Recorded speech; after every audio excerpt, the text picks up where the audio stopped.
All right, what is going on, guys? Young46. We are going to talk about streaming. So I get a lot of people that ask me, how do I stream? How do I set it up? So I'm going to talk about all that right here. So the first thing you need to do, you need a platform. So you need to stream on either Twitch, YouTube, Mixer, Facebook Gaming. Lots of different sites out there that you can stream to. You just need to pick one, sign up, and then create an account. So here you have my account on Twitch. So you see you got an offline banner. We'll cover all that extra stuff another time. This is just a very, very basic video here. So you want to sign up through there, and then you want to download streaming software. I recommend Streamlabs OBS. If you go to my channel, twitch.tv/young46, at the bottom left here, download Streamlabs OBS. You just click that, and then you can download Streamlabs OBS. Right, so that's going to take you to here.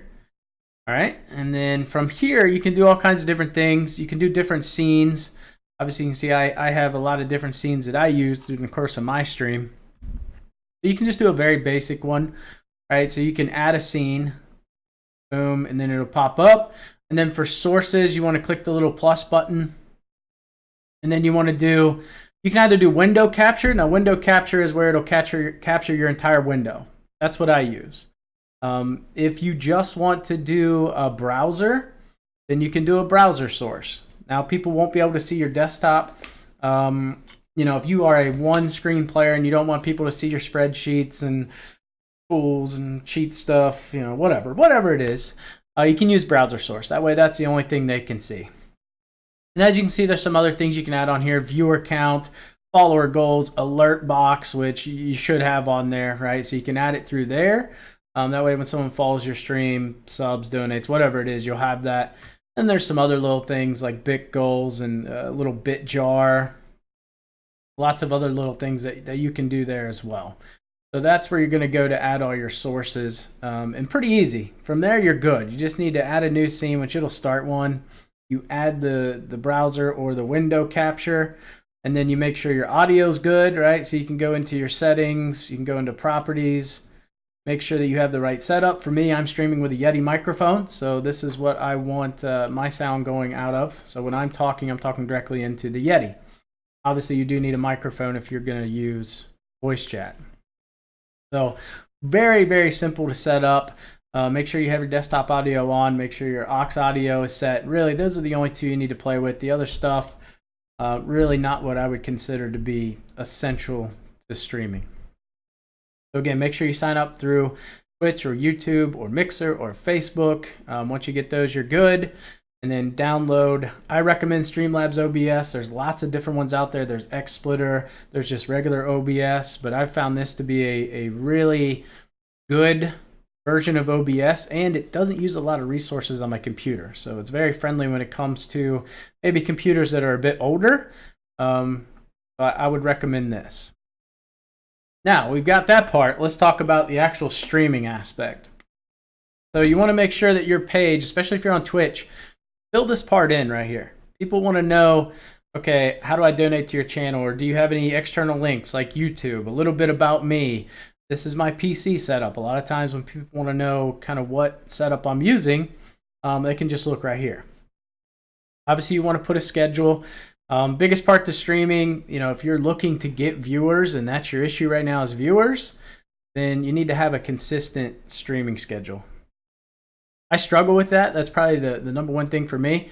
I put Monday through Thursday, 6:15 to 8:15. I'm pretty consistent about that. Obviously, work and personal appointments I have that come up, sometimes I can't always do that. But you want to try to do that as much as possible. That way, when someone finds your channel, they're like, okay, I want to watch this guy or gal again. I'm going to follow the channel, right? Follow, set notifications. I know that they're going to stream every Monday, Wednesday, and Friday from 3 to 5 or whatever it is. So you want to try to stay somewhat consistent. The other part about streaming, a lot of people say, hey, I don't get any viewers when I stream. Well, that takes time to build up. I started streaming several years ago, and probably for the first 6 to 8 months, I was streaming basically to myself. But you work at it, right? And some of that is, are you entertaining as well, right? People want want to watch people that are entertaining. When I started streaming on WGT, not many people were doing it. I think it was just me and F Magnets. So there was literally 2 of us streaming this game on here. So not a lot of people knew where it was. Now it's a little different. People know about Twitch. They come in, they watch it on YouTube. So it's a little more open now and people are a little more aware of it. But at the same time, what makes you unique? Like, that's a question you have to ask. People are not going to tune in if you don't talk or you don't have a face cam and you suck at the game. Like, that's just, you have to have a shtick, so to speak. Like, are you entertaining? Maybe you're not the best player in the game, but you use your mic and you're entertaining, right? What makes you appealing to other people? Because at the end of the day, people want to be entertained or they want to learn something. Ideally, you want to give them both, which is something I did differently. Was I did the face cam. Nobody face cammed, so added the face cam. It just kind of puts a personality to the voice, right? As people can see me, they can see how animated I get. And it helps build that rapport with people as well, right? People feel like they know you a little bit better. And I like it, right? It's just my thing. I thought it would be really good. Then I added the hand cam, right? So people could actually see me clicking. So that's something different that nobody did on WGT. I think Agent Brown does it now, but I think he and I are literally the only 2 people. So yeah, it's all about trying to find ways to make yourself stand out a little bit. And what do you do that's different from other people? If your goal is really to try to amass as many viewers as possible, then you have to have something special about you, right? So take other streamers, other big streamers. Obviously, WGT, there's no real big streamers. We're talking like 15, 20,000 people in other streams, and they have something unique about them that other people like. Maybe they're not the best at video games. Take Dr. Disrespect. Not the best video game player ever, but he's very entertaining. He does some flashy things, stuff that gets people interested, and just his personality in general is appealing to a lot of people. And then you have people like Ninja or Shroud, those guys who are just very, very good at the games they play, so that obviously attracts viewers as well. So hopefully you guys learned something from this video. Like I said, in order to edit your panels here, this is pretty easy. In order to do this part, there's a little button here that says Edit Panel. Just click on that. You can attach images to everything.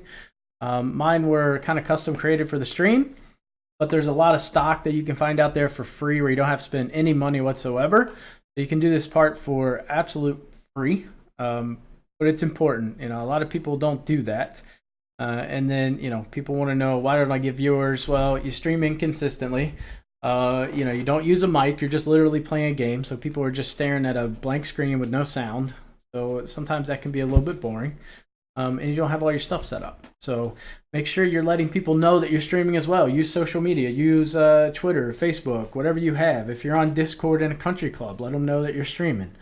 Little things like that you kind of have to keep doing to build up your viewership. And then another thing is, how are you going to retain the viewers that you get, right? So when people tune in, why should they come back again?